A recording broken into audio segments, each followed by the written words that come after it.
afternoon, Dunkirk and Fredonia listeners, and welcome back to News at Noon. News at Noon is brought to you by Fredonia Radio Systems on WCVF 88.9 and WDVL 89.5. I am News Director Maisie Strader, here today with Parker Walters, Aryana Ramalhete, Justin Hoock, Isabella Inzinna, Dan Grandos, and Assistant London Nickolai. With this top of the hour update, we'll bring you the latest of SUNY Fredonia's campus news, events, sports, weather, pop culture, as well as international and national news. First up, let's go to the event bulletin for this week. Missing that sweet sensation of summer, the Emmett Christian Art Gallery located on campus in Rockefeller Arts Center has a new exhibit called Summer Picks and Flicks. This is brought to you by the Animation and Illustration focused students at SUNY Fredonia. The gallery will show the art the students created over the long break. That's it for information through the grapevines. Next up, we'll bring it to London for our latest campus news updates. Thank you, Maisie. One of Fredonia's very own junior animation and illustration majors, Luke Johnson, has just been screened at the Ridgeway Off-Kilter Film Festival. The film, Bygone Vanity, was amongst one of the 14 animated shorts presented at the festival. Johnson attended the screening and participated in a question and answer session with other filmmakers. It's quite an honor, especially for a student, to have a film accepted into a festival from hundreds of entries submitted. Visual Arts and New Media Assistant Professor Avi Packy adds that finding a festival is a good fit for your work, and in being able to share it with an audience is great. End quote. Orchesis is gearing up for their fall showcase. More than 60 students at SUNY Fredonia will come together to bring the dance showcase in October. Riley Stanton, president of Orchesis eBoard, said that a variety will be at the heart of the fall showcase. The Orchesis Fall Showcase will take place from October 4th to 6th at the Alice E. Bartlett Theater of Rockefeller Arts Center on the Fredonia campus. Performance times are 7:30 p.m. on Friday, October 4th, and Saturday, October 5th, with a 2 p.m. matinee on Sunday, October 6th. Stanton adds, in quote, "Our showcase in variety of styles will have a variety of styles this semester, and there'll be a little bit of everything in the 16 pieces that we're performing. We have tap, we have jazz, contemporary, and more," end quote.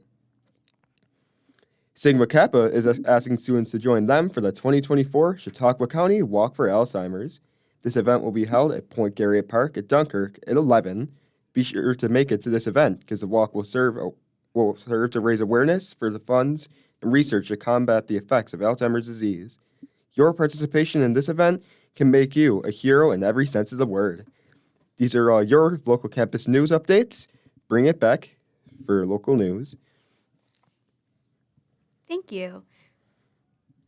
The Khalid Fadl, owner of Royal Smoke Shop on 712 East 2nd Street in Jamestown, pleaded guilty for selling tobacco products and flavored vapes to minors under 21 years of age. He has been caught before, but this time under a different limited liability company. Fadl was fined $350 plus a required $250 surcharge for selling tobacco products to a person under 21. And fined $1,600 plus a $250 surcharge for having flavored vapes for sale. Jessica Wursel with the County Department of Health said, quote, "We've talked previously about if you accrue so many points, you get a license suspension or revocation. It has been our experience that individuals who own these shops, when a license has been suspended or revoked, will find a creative way to rename the ownership of said shop and then continue doing business under a different LLC." End quote. It has been over 3 years since the remains of 2 women were discovered off the Chautauqua Rails 2 Trails path in Porter, New York. One woman was declared a Jane Doe, while the other woman is 50 years old, Marquita Mole of Buffalo. The bodies were found within 12 yards of each other. The sister of Marquita Mole has told reporters that she believes this is the work of a serial killer. Lieutenant Alex Nutt said that DNA analysis on the Jane Doe skeleton remains has yet to identify her name, but the lab work received appears to indicate that the unidentified woman has a genetic heritage of about 60% African. However, this is the only new information after the 3-year search. That's all for your local news updates. Let's take it to the sports guy.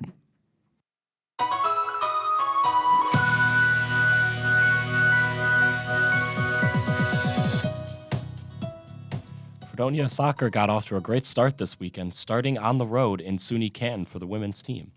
The women's team won by a score of 9-0 with goals scored by Gabby Irwin, Grace Auer, Kerrigan Driscoll, her first collegiate goal.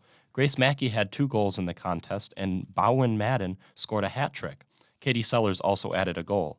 Goalie Alyssa Simkoviak had 4 saves in the contest. Their record now sits at 5-4. The women's team is back in action tomorrow night on Tuesday, October 1st, with a start time of 4 p.m.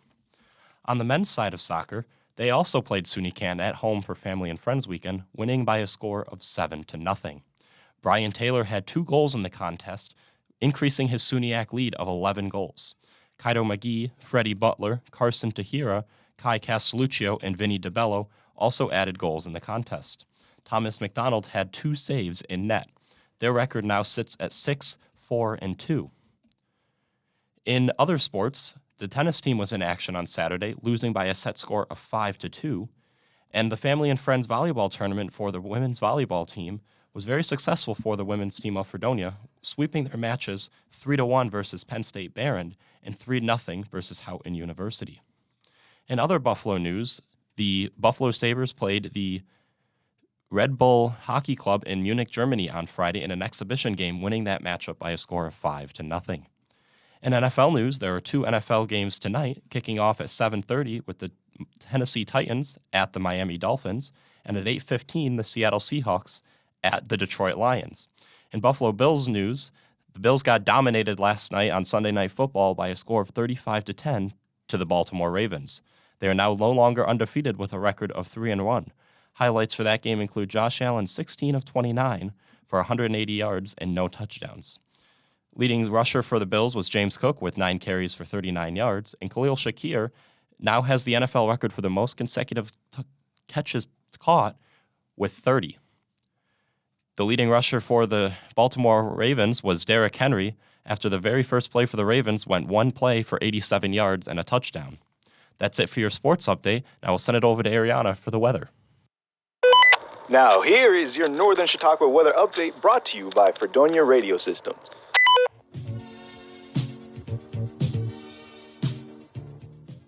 Good afternoon, Fredonia residents. I personally did nothing on Saturday, but still ended up doing all my homework last night at 9 p.m. Keeping it on a gloomy note, today and tomorrow will be all overcast. Today we'll have a high of 73 and a low of 61, while Tuesday we'll have a high of 72 and a low of 61, which hopefully isn't y'all's grades. Strive for better. That's enough for your 2-day weather. Keep listening. I'll be back for the rest of your weekly forecast. For now, let's take it to local music update and pop culture update.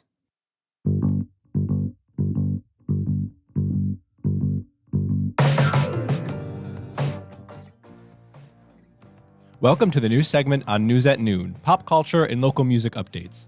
Let's start off with local music updates. This week in Fredonia, Last Call Entertainment presents El Mantra's tour kickoff on October 3rd. They will be also featuring Bone Machine and Yellow Thumper. This show will be at BJ's in Fredonia on 51 West Main Street. Doors open at 9 and music starts at 10. Hope to see you there. Saturday Night Live kicked off its 50th season on September 28th and immediately began to tackle some of pop culture's most topical moments. Brat Summer, led by Charlie XCX and Mo Dang. The viral Baby Hippo. Bowen Yang took on Charlie XCX as she hosted her own talk show and went through whether or not things were brat or nat, with Barron Trump going to NYU deeming brat, while Mark Robinson's search history was nat.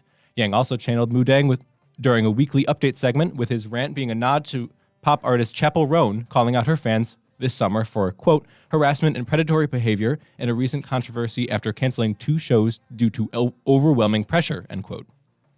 Maggie Smith, best known for her roles in Harry Potter and Downton Abbey, is being remembered as a true legend of stage and screen following her death at the age of 89. Tributes have been paid by the King, as well as her co-stars, describing her as a national treasure, with Michelle Dockery saying, quote, there was no one quite like Maggie, end quote. She passed on September 27th, 2024. Quote, she was with friends and family at the end, end quote. That's all I have in music and pop culture news this week. Let's bring it to Dan for national and international news.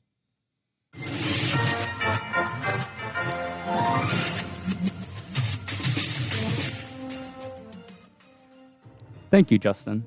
10 crew members on a Vietnamese fishing boat were injured during an attack on Vietnamese waters. The boat was in the South China Sea near the Parcel Islands, claimed by both China and Vietnam. The crew radioed in yesterday, Sunday, September 29th, on radio. They said that the 3 fishermen suffered broken limbs and 7 others received other injuries. Vietnam's border guards has no new information. The investigation is still ongoing. NBC reports Israel expanded its attacks today on Iran-backed militant groups across the region after the killing of a powerful Hezbollah leader, Hassan Nasrallah. An airstrike has hit central Beirut, Lebanon's capital. Sources have stated that more than 1,000 people have died and have left more than 1 million people to fend for themselves. NBC also reports that a Hamas leader in Lebanon has been killed, and the leftist Popular Front for the Liberation of Palestine said 3 of its leaders were killed, a day after Israel struck Houthi rebel targets in Yemen. At 9:51 a.m. this morning, the U.S. Embassy in Beirut said it is working with airlines to help U.S. citizens depart Lebanon by providing additional flights. NBC states, with a growing number of people expressing fears that Lebanon could eventually become like Gaza, where more than 41,500 people have been killed during Israel's nearly year-long offensive in the enclave. Last week, Hurricane Helene, a Category 4 hurricane, struck many southeastern states, including Florida and the Carolinas. From the major storm, at least 100 people have been killed, with many more missing. North Carolina suffered the highest death toll, at least 42 so far. While millions remain without power, NPR paints a picture for those who are following the aftermath, stating, many people drowned after not heeding evacuation orders. Others were killed in their homes and cars by flying trees and road signs. At least 2 Georgians were killed while a tornado picked up their car. Deaths were also reported in Florida, South Carolina, and Virginia. Hundreds remain missing. Medias are even calling this a historic flooding, spreading over 500 miles. One factor to blame for this devastating event is global warming. The FEMA Administrator Deanne Criswell says, in the past, damage from hurricanes was primarily wind damage, but now we're seeing so much more water damage, and that is a result of the warm waters, which is a result of climate change. That does it for today's national and international news. Now let's take it back for the rest of the week's weather. Hello, my weather nation. The rest of the week looks pretty nice, I would say, as we're getting down to the low 60s, with this Wednesday at a high of 63 and a low of 55.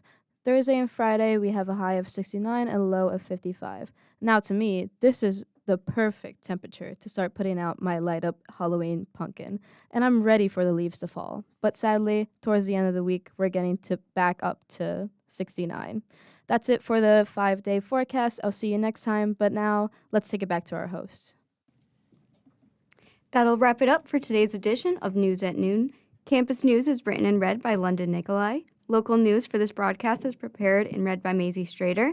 Weather is prepared by Maisie Strader and read by Aryana Ramalhete. Sports is prepared by Parker Gurnett. Music and pop culture is prepared by Julia Clement. Pop culture was read by Justin Hoock.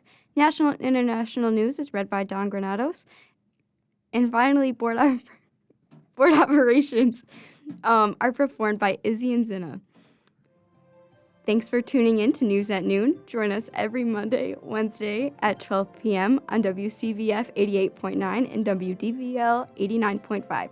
From all of us at Fredonia Radio Systems, tune in next time and have a wonderful day.